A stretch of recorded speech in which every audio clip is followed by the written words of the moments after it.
भारत में संदिग्ध आतंकवादी को ठाब कर गुजरात अहमदाबाद धरा पड़ी चार संदिग्ध आईएसआईएसआई आतंकवादी। आज गुजरात आंटी टेरर स्क्वाड आतंकवादी को अहमदाबाद विमान बंदर गिरफ कर विमान बंदर को बोमा पकाई उड़ाई देवार धमक मिलता। किछि दिन तले मिलता धमक पाई आज पुलिस चार संदिग्ध को गिरफ कर तेज गिरफ होता आतंकवादी माने श्रीलंकार नागरिक होता कहुछि।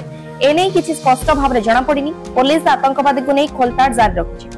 सेमाने केउठारु किपरि भाबरे देश रे प्रवेश कले, धमक सतरे कि मिछरे देथिले या जानिबा पई पुलिस तदंत जारी रखिछि। तेबे गुजरात आतंकवाद विरोधी स्क्वाड आतंकवादी मानकु विमान बंदर रे अपेक्षा करितबा बेले गिरफ करथिले। तेबे अपेक्षा करिवार कारण वर्तमान सुधा जना पड़ि। सूचनायोग्य विमान बंदर को एक धमकपूर्ण इमेल मे 12 अपराह्न रे मिलितिला। संगे संगे विमान बंदर रो कर्तृपक्ष बम स्क्वाड ने खोजाखोजी आरंभ करथिले मध्ये पुलिस हातरे किछि सुराग बाजि नथि। इमेल टी एक अज्ञात व्यक्ति अकाउंट आसीथिला। मेल टी विमान बंदर कर्तृपक्ष ऑफिशियल आईडी रे अपराह्न रे आसीथिला। एहा परे पूरा विमान बंदर रो सुरक्षा व्यवस्था को बढ़ाई दिया जायतिला। परे बम स्क्वाड को द्वारा स्कान करा जायतिले मध्ये कोनोसी संदेहजनक सामग्री हस्तगत होइनथि। रिपोर्ट अभय न्यूज ओडिशा।